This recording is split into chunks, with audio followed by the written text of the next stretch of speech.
Assalamualaikum warahmatullahi wabarakatuh. Jumpa kembali pada video pembelajaran kali ini. Kita akan membahas tentang sifat materi. Pada video sebelumnya telah kita jelaskan tentang konsep dasar kimia. Jadi sekarang kita akan membahas tentang sifat materi. Sifat materi. Nah, secara umum sifat materi itu kita bagi menjadi dua macam. Yang pertama itu sifat fisika. Kemudian yang kedua adalah sifat kimia. Nah, jadi sifat materi itu kita bagi menjadi dua, sifat fisika dan sifat kimia. Apa itu sifat fisika? Nah, sifat fisika ini dia dapat diukur. Jadi sifat fisika itu dia dapat diukur, dapat dirasakan, dan dapat diamati oleh panca indera. Nah, itu dia untuk sifat fisika. Kemudian untuk sifat kimia, itu sifat yang berhubungan atau berkaitan dengan perubahan kimia. Jadi sifat yang berhubungan atau berkaitan dengan perubahan kimia itu disebut dengan sifat kimia. Nah, sifat fisika itu ciri-cirinya yang pertama dari wujud zatnya. Bagaimana dengan wujud zatnya? Nah, ini dia terbagi tiga. Yang pertama, wujud zatnya itu adalah padat. Bagaimana bentuknya padat itu? Yang pertama, partikel penyusunnya rapat. Jadi partikel penyusunnya sangat rapat dan tidak berpindah-pindah. Kemudian, bentuk dan volumenya tetap. Jadi bentuk dan volumenya itu dia tetap tidak akan pernah berubah. Itu dia bentuk dari wujud padat. Kemudian wujud zat yang kedua adalah cair. Nah, untuk cair ini sifatnya partikel penyusunnya rapat sama seperti wujud padat.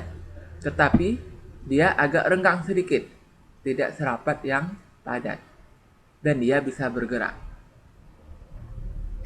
Kemudian bentuknya mengikuti wadah karena dia cair. Dan volumenya tetap, jadi sama seperti padat. Hanya bentuknya saja yang mengikuti wadahnya. Kemudian bentuk zat yang ketiga adalah gas. Nah, untuk gas ini partikelnya renggang, sangat renggang. Berbeda dengan cair yang rapat tetapi agak renggang. Nah, untuk gas ini dia sangat renggang dan dia dapat bergerak dengan bebas. Kemudian bentuk dan volumenya tidak tetap. Nah, untuk cair tadi bentuknya mengikuti wadah dan volumenya tetap. Untuk gas, bentuk dan volumenya dia tidak tetap.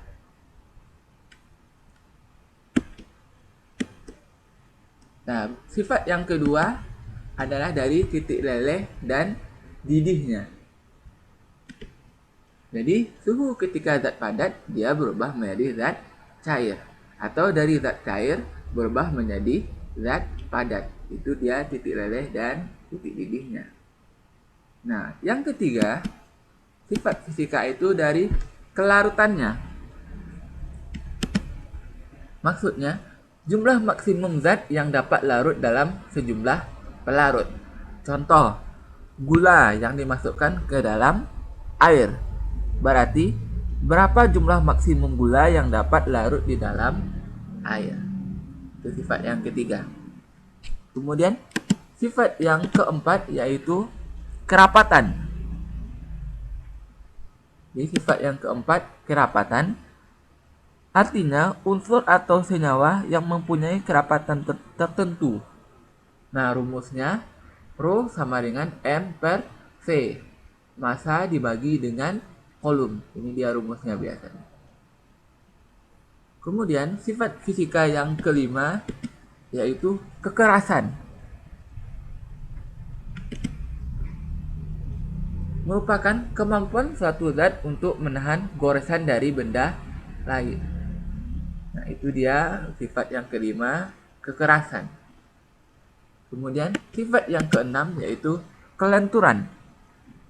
Artinya, kemampuan suatu zat untuk kembali ke bentuk semula setelah direnggangkan. Jadi, kemampuan suatu benda untuk kembali ke bentuk semula setelah direnggangkan itu kelenturan. Kemudian yang ketujuh, sifatnya untuk yang fisika ini daya hantar dan panas. Nah, jadi daya hantar dan panas ini yang kita sebut dengan konduktivitas. Nah, berdasarkan konduktivitas itu, maka benda itu dapat dibagi menjadi dua, yaitu benda konduktor dan isolator. Konduktor merupakan penghantar listrik dan panas yang baik. Contohnya seperti baja, besi.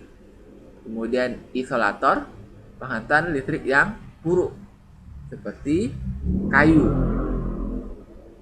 Nah, itu dia sifat untuk fisika. Kemudian kita masuk ke sifat kimia. Tadi sifat kimia itu berhubungan atau berkaitan dengan perubahan kimia. Apa saja itu sifatnya? Nah, yang pertama, sifat mudah tidak bereaksi. Nah, ini termasuk pada perubahan kimia. Kemudian yang kedua, sifat mudah tidaknya terbakar. Ini juga termasuk ke dalam perubahan kimia. Kemudian sifat kimia yang lainnya yaitu sifat yang tidak mudah berkarat. Seperti besi. Apakah besi itu mudah berkarat atau tidak? Nah, ini juga termasuk dalam perubahan kimia. Kemudian sifat yang keempat, itu sifat mudah tidaknya membusuk. Jadi ada 4 macam sifat kimia. Nah, untuk lebih memahami Anda dalam materi ini, akan saya berikan 3 buah contoh. Nanti silakan Anda jawab pada bagian komentar apakah dia termasuk dalam sifat fisika atau sifat kimia. Jadi silakan ditulis jawabannya di bagian komentar. Saya sebutkan saja contohnya. Misalnya yang pertama, beras menjadi nasi. Nah, itu termasuk ke dalam sifat kimia atau sifat fisika. Silakan Anda tulis pada bagian komentar. Beras menjadi nasi. Nah, contoh yang kedua, air yang membeku menjadi es. Air yang membeku menjadi es. Itu termasuk ke sifat fisika atau sifat kimia.